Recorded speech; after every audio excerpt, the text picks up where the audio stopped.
Irregular പോഡ്കാസ്റ്റിൻ്റെ മറ്റൊരു ലക്കത്തിലേക്ക് എല്ലാവർക്കും സ്വാഗതം. ഇത് ധർമ്മരാജ സീരീസിലെ 13ാമത് എപ്പിസോഡ്. കഥ പറയുന്നത് സന്തോഷ്. കേശവൻ കുഞ്ഞിൻ്റെ വീട്ടുതറങ്കലും കേശവപിള്ളയുടെ പേരിൽ പരന്ന അപവാദവും തിരുവനന്തപുരത്തെ പ്രധാന ചർച്ചാ വിഷയമായപ്പോൾ പവതിക്കൊച്ചിയെ ഉടനെ മന്ത്രക്കൂടത്തേക്ക് അയക്കേണ്ട എന്ന് കേശവപിള്ള വിചാരിച്ചു. കേശവൻ കുഞ്ഞിനെ തടവിലാക്കിയത് ശരിയായ ഒരു നടപടിയായിട്ട് അദ്ദേഹത്തിന് തോന്നിയില്ല. തൻ്റെ പേരിൽ ആരോപണമുണ്ടാവാൻ ഇടയുണ്ടെന്ന് മുൻകൂട്ടി കണ്ട് അനന്തപത്മനാഭൻ പടത്തലവനെയും പോക്കുമൂസ മരക്കാരെയും സത്യാവസ്ഥകൾ വഴിയാമണ്ണം എഴുതി അറിയിച്ചു. 2-3 ദിവസം കഴിഞ്ഞാണ് പവതിക്കൊച്ചിയെ മന്ത്രക്കൂടത്തേക്ക് അയച്ചത്. സത്യസന്ധനായ കേശവപിള്ളയുടെ മേൽ അപവാദം ആരോപിച്ച് സ്വാർത്ഥ താല്പര്യം സംരക്ഷിക്കാൻ ശ്രമിക്കുന്ന ഹരിപഞ്ചാനനന്റെ നടപടിയിൽ അമർഷം തോന്നിയ വൃദ്ധസിദ്ധൻ യോഗിയെ ശാസിച്ചു. യോഗിക്ക് സിദ്ധൻ പറയുന്നത് അനുസരിക്കാനേ കഴിയൂ. ഉള്ളുകൊണ്ട് രണ്ടുപേരും തമ്മിൽ അകൽച്ചയിലായിരുന്നു.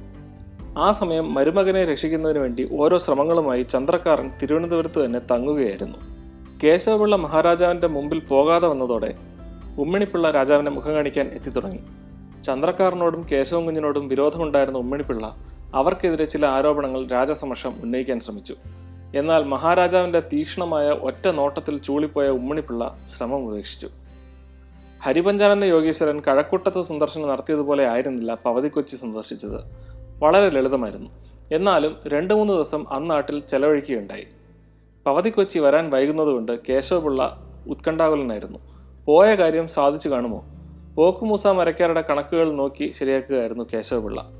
പുതുതായി തുറമുഖങ്ങളും താരിപ്പുകളും ഏർപ്പെടുത്തുകയാണെങ്കിൽ തിരുവിതാംകൂറിൻ്റെ വരുമാനം വർദ്ധിപ്പിക്കാനാകും എന്ന് മനസ്സിലാക്കി. രാജ്യാഭിവൃദ്ധിക്കുള്ള കാര്യങ്ങളെക്കുറിച്ച് ചിന്തിച്ചുകൊണ്ടിരിക്കുമ്പോൾ ഒരു അതിഥി എത്തി. നെടുതായ ഒരു കാട്ടുവടി നിലത്തൂന്നി തോളിൽ വലിയൊരു തുകൽ സഞ്ചി തൂക്കിയ മഹാകായനായിരുന്നു ആഗതൻ.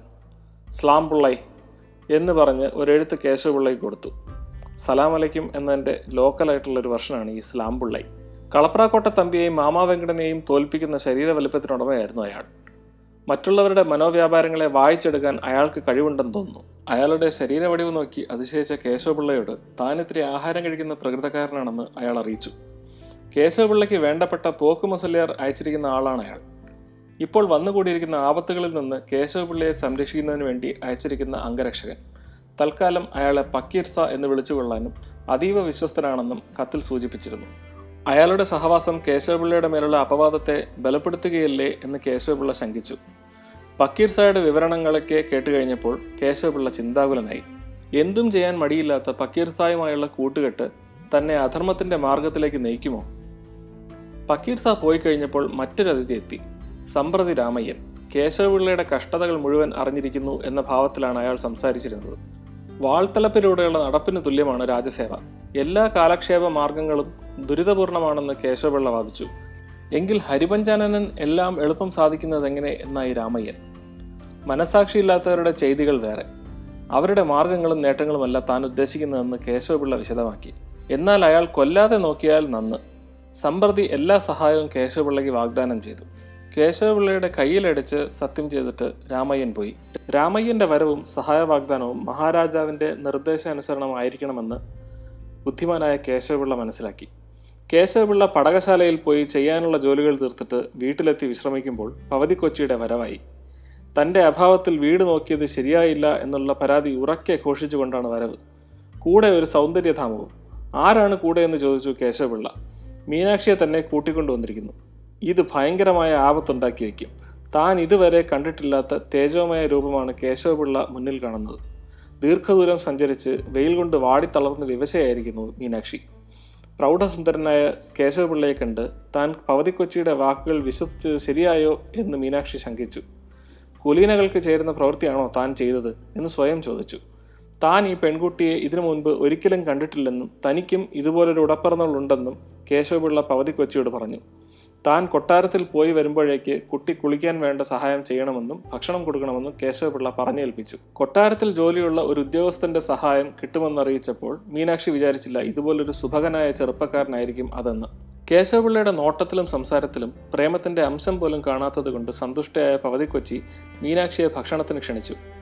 പവതിക്കൊച്ചി പറഞ്ഞതെല്ലാം വിശ്വസിച്ച് സംരക്ഷകരുടെ കണ്ണുവെട്ടിച്ച് ഇറങ്ങിപ്പോന്നപ്പോൾ ഭക്ഷണകാര്യത്തെക്കുറിച്ച് ചിന്തിച്ചിരുന്നില്ല. അതിന് പ്രേരിപ്പിച്ച പ്രേമത്തിന്റെ ദാർഢ്യം, ധാർമ്മിക ബോധം, സത്യനിഷ്ഠ ഇവയൊന്നും ഇങ്ങനെ ഇറങ്ങിപ്പോന്നതിൻ്റെ ഔചിത്യത്തെക്കുറിച്ച് ചിന്തിക്കാൻ അനുവദിച്ചില്ല. കൊട്ടാരത്തിൽ സ്വാധീനമുള്ള ഒരാളുടെ സഹായം കിട്ടിയാൽ കേശവൻ കുഞ്ഞിനെ കാണാമെന്ന തൻ്റെ ആഗ്രഹം സാധിക്കുമെന്ന് തന്നെയാണ് വിശ്വസിച്ചത്. വേണമെങ്കിൽ മഹാരാജാവിനെ തന്നെ മുഖം കാണിച്ച് സങ്കടം അറിയിക്കാനും അവൾ തീരുമാനിച്ചിരുന്നു. അറിയാവുന്ന സത്യാവസ്ഥ മഹാരാജാവിനെ അറിയിച്ചാൽ കേശവൻ കുഞ്ഞിൻ്റെ മേൽ ആരോപിച്ചിട്ടുള്ള കുറ്റാരോപണത്തിൻ്റെ കാഠിന്യം കുറയുമെന്ന് അവൾ കരുതി. മാമാ വെങ്കടൻ വർണ്ണിച്ച യുവാവ് ഇതാണെന്ന് അറിഞ്ഞിരുന്നെങ്കിൽ ഇതിനൊന്നും ഉരുമ്പിടുകയില്ലായിരുന്നു. എന്നാൽ തന്നെ ഒരു സഹോദരിയെ പോലെ കരുതുകയും കുലീനമായി പെരുമാറുകയും ചെയ്യുന്ന കേശവപിള്ളയോട് അവൾക്ക് സ്നേഹബഹുമാനങ്ങൾ തോന്നി. കഥകളി പദങ്ങൾ പാടിക്കൊണ്ട് അപ്പോൾ മാമാ വെങ്കടൻ അവിടെ എത്തി. പവതിക്കൊച്ചി മീനാക്ഷിയെ ഒളിപ്പിക്കാൻ നോക്കി, നടന്നില്ല. അതിനു മുമ്പ് തന്നെ മാമാ വെങ്കടൻ അകത്ത് കയറി. മീനാക്ഷിയും കേശവപിള്ളയും ഒരുമിച്ച് കണ്ടപ്പോൾ മാമായ്ക്കുണ്ടായ ആഹ്ലാദം അവർണ്ണനീയമായിരുന്നു. മീനാക്ഷി ഭക്ഷണം കഴിച്ചിട്ടില്ല. സുരക്ഷിതമായി താമസിക്കുന്നതിന് ചെമ്പകശ്ശേരിയിൽ അവളെ എത്തിക്കണം. കേശവപിള്ള മാമായോട് പറഞ്ഞു. ചെമ്പകശ്ശേരിയിൽ താമസിക്കുവാൻ മീനാക്ഷിക്കും വിരോധമില്ല. ബന്ധുഭവനം തന്നെ ആണല്ലോ. പെട്ടെന്ന് കടന്നു വന്ന കുപ്പശാരെ കണ്ട് എല്ലാവരും അമ്പരന്നു. ചന്ദ്രക്കാരൻ, ഉമ്മിണിപ്പിള്ള മുതലായവരും ഒപ്പമുണ്ട്. ഉമ്മിണിപ്പിള്ള കേശവപിള്ളയെ ഭർസിച്ചു. ചന്ദ്രക്കാരൻ വിളിച്ചപ്പോൾ മീനാക്ഷി പറഞ്ഞു അവൾ ചെല്ലുന്നില്ലെന്ന്. തൻ്റെ മേൽ ചന്ദ്രക്കാരന് യാതൊരു അധികാരവുമില്ലെന്നും അതുകൊണ്ട് ആരും തൊടാതെ തന്നെ സംരക്ഷിക്കണമെന്നും കേശവപിള്ളയോടും മാമായോടുമായി അവൾ പറഞ്ഞു. കുപ്പശാർ എന്തോ മീനാക്ഷിയുടെ ചെവിയിൽ മന്ത്രിച്ചപ്പോൾ അവൾ അയാൾക്കൊപ്പം നടന്നു. ചന്ദ്രക്കാരനും ഉമ്മിണിപ്പിള്ളയും കൂട്ടരും കേശവപിള്ളയോട് ഏറ്റുമുട്ടി. ആൾക്കൂട്ടത്തിനിടയിൽ കാഴ്ചക്കാരനായി നിന്നിരുന്ന പക്കീർസ മുന്നോട്ട് വന്നു. ചന്ദ്രക്കാരൻ്റെയും പക്കീർസായുടെയും കണ്ണുകൾ ഇടഞ്ഞു. ഹരിപഞ്ചാനന സ്വാമികളെ പോലും ശാസിക്കുന്ന വൃത്തസിദ്ധൻ്റെ മുഖച്ഛായയെ കണ്ടിട്ടോ എന്തോ ചന്ദ്രക്കാരൻ അരനിമിഷം കളയാതെ അവിടെ നിന്ന് തിരിച്ചു. ഉമ്മിണിപ്പിള്ളയുടെ പുറം കഴുത്തിൽ വിരൽ കൊണ്ട് പക്കീർസ ഒന്ന് തലോടി വിട്ടു.